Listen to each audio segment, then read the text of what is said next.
All right, if you are like me, I tend to put everyone before me and my needs, that is for sure. It's kind of the life of a mommy these days. But you know, the truth is that your all-around health, mentally and physically, is so important before you really are able to take care of anybody else. And our guest this morning is here to talk about how to actually do this.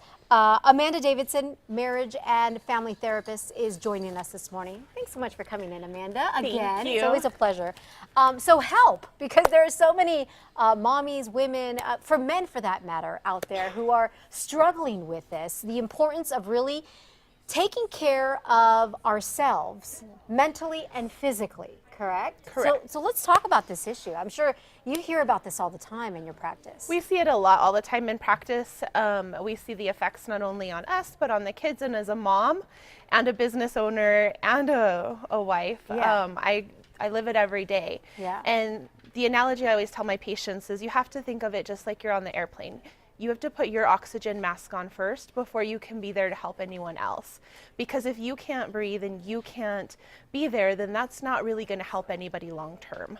And so you really do have to take care of yourself. And it's not being selfish. It really is seeing the bigger picture and making sure that you're able to provide care for the people that you love in a way that is helpful and supportive to them, but also sustainable for you. That is so interesting. It's such a great analogy, the whole oxygen mask. It's true. If you can't breathe, you can't take care of yourself, how are you going to be able to take care of others? You know, sometimes dedicating that that me time is so hard to do. You know, I mean, we all, I think, need it. The truth is we all need time for ourselves, whether it's an hour a day, you know, half an hour, what have you. How do you actually do this? I mean, what do you tell your clients? I think the biggest thing is to give yourself grace and to start small. A lot of times I'll hear people say, well, I'm going to give myself an hour and I need an hour a day. And for a lot of people, they can't carve out the hour. That's a lot. An hour is a lot, right? So it's about taking 5-minute breaks. It's about taking small bits of time when you can get it and then building up and realizing that for each of us as parents, it's a season and our kids need us at different capacities, and to remember that they won't always need us in the ways that they do, and we'll miss that at times as well. And so making sure that we're taking those breaks when they're available, and really making them count. And what do you tell people, Amanda, who just say, you know, I feel so guilty.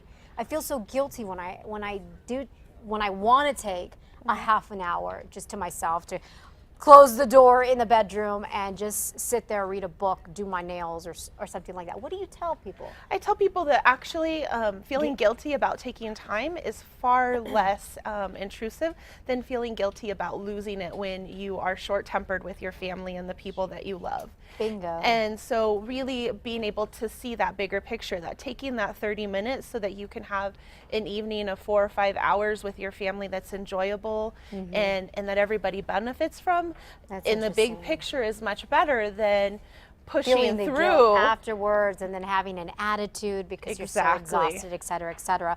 Lastly, I know we're running out of time, but you say it's very important to be patient, take things slow, and to celebrate your accomplishments when, let's say, you're trying to do all of these things. You have 100 things that you want to accomplish and just can't get to everything, right? Right. So the thing is just to make sure that you keep it in perspective and that you're taking it slow, you're giving yourself grace, and you're really just relishing those relationships and not really focusing on doing as much as being present with the people you love. So important. Amanda, thank you so much. I was Thank intrigued. you. I feel like I got my own personal one-on-one counseling.